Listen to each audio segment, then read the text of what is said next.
Hello and welcome to another episode of Café 21. I'm your host, Ross Crawford, and in the hot seat today we have a very special guest. She's a former track and field athlete who won a bucket load of medals throughout her career, including gold for Great Britain in the 400-metre hurdles at the 1992 Barcelona Games. She's been made an OBE and since retiring from athletics has branched out as a TV personality and a keynote speaker. Welcome to the hot seat, the great Sally Gunnell. Thank you very much. All right, Sally, you know the drill. It's 3 questions, 3 answers. Are you ready? I'm ready. Cool, ready to go. Okay, set marks. You have accomplished so much in your career, reaching the pinnacle of your sport, clearly. In fact, you remain the only woman ever to hold 4 major track titles simultaneously, which is still incredible. It's hard to get my mind around. But what drove you to have the success you had as an athlete? I think there's a number of factors. I think being brought up on a farm, watching my mum and dad work hard to get results. I think running around on the farm, I spent all my youth outdoors. So I think I was very, very active from that young age. Obviously had that natural talent, but I think it was in those early days, I just loved it. I just loved the feeling of being good at something. I loved the feeling of, being a member of the club.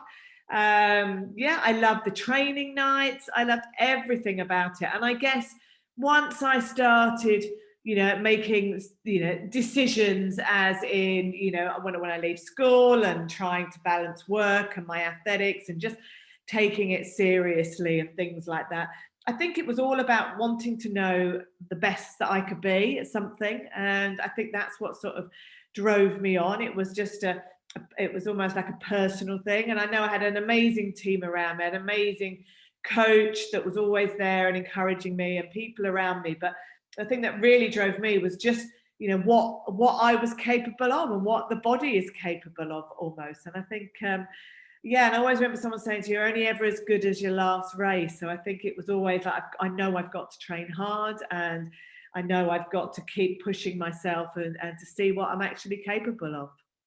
So a lot of early mornings on the farm training, was there? You certainly was, yeah, jumping over bales. That's what I say helped. Yeah, brilliant.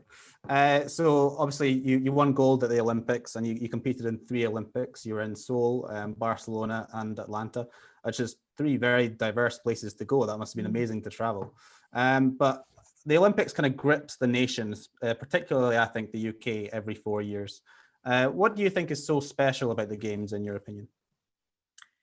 I think it's what I grew up with. I remember as I don't know, I was probably 10 and then again when I was 14 of just being completely glued to the Olympics and what was going on. And I guess it's the history of it. I grew up that I knew it was the pinnacle of any athlete's career and a sports person, really. That is what the aim is, and that's the highest you can go is being an Olympic champion. And I guess now it's still only every 4 years, where so often the Europeans and the world do every 2 years and things like that. So it still is every 4 years. So it's harder to achieve it. You've got less opportunity of getting everything right on the day and all those sorts of things. And and I think just along with so many amazing Olympic champions and people that inspired me over the years, it was just, my thought every day when it was pouring with rain and I didn't want to train, it was about wanting to get to that Olympics, and it was about standing on that rostrum in those last few years as I built up to Barcelona. What did that feel like when you were standing on top of the podium and the national anthem was playing?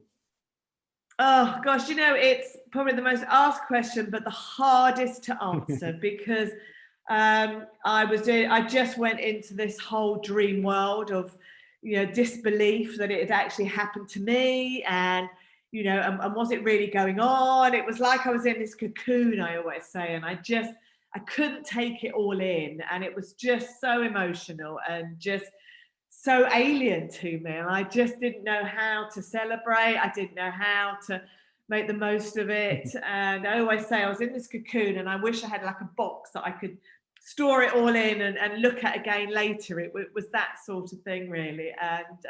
And still now, after all these years, I still look at pictures and the videos and sort of think, God, is that me? Did I do that? Because it's, yeah, my husband coaches a lot of the elite athletes now. And, you know, it's, I suppose coming away from sport finishing, you realise how hard it is to achieve and what it takes to get there. And you go, my gosh, I've done it, which still surprises me and shocks me to this day.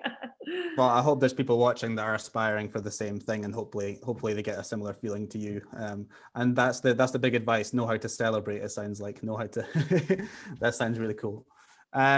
So as I mentioned, I think it is just about it, all the preparation, all the mental stuff that I done was all about crossing that line and winning. But no, I hadn't even thought about what happens afterwards. And you know, your whole life changed overnight. And I don't think anybody could prepare you for that. Yeah, brilliant. So as I mentioned in the intro, you've transitioned kind of out of athletics now since retiring into TV presenting, keynote speaking, and you're a well-known well-being advocate. So how important do you think it is for athletes to prepare for that transition when it's coming up to retiring? Yeah, I think it's a really hard transition, and I must admit, in my mind, probably the last couple of years, I was starting to plan things and put things in place, which is really difficult because when you start thinking like that, you're not as focused and dedicated on your athletics. But I think it's just where I was with it, and I felt as though I was ready to retire and to move on. And I guess, you know, I had a lot of opportunities, but I guess a lot of them I made for myself, and I decided what my next challenges was and my next goals, and had a bit of a plan. But it is hard because you've only ever known one part of your life almost. It is about that dedication and that training, and here you are, you're at a bit of a lost end. So I think I fell pregnant straight away. I had a family straight away, which I think helped. I would plan and structure my days, and obviously I set myself new goals and challenges. And as soon as I had those in place and I knew what I was getting out of bed for every day and what that meaning and purpose for, then it just became a bit easier. But it is a very difficult time. And I also think I never strove for those highs that I had on the track, because I know that nothing was ever going to come close to that. And I think that was really important for me to actually realize that in my head. And it's okay to have a number of goals in your mind now. You don't have to have that one. And, you know, and they can be all sorts of different things: personal goals, family, work. You know, they're just as important, and they give you just as much satisfaction at the end of the day when you do achieve something that's, you know, you think you can't achieve still, which is great. Yeah, fantastic. I think you've been very successful in the transition as well. Obviously, we all wish you more success in the years to come at STGC. Well, that's it. That's us. That's you in the hot seat. I hope it wasn't too uncomfortable. I hope it was okay. And it was great. No, really enjoyed it. Great questions. Thank you very much. Thank you, everybody. Cool.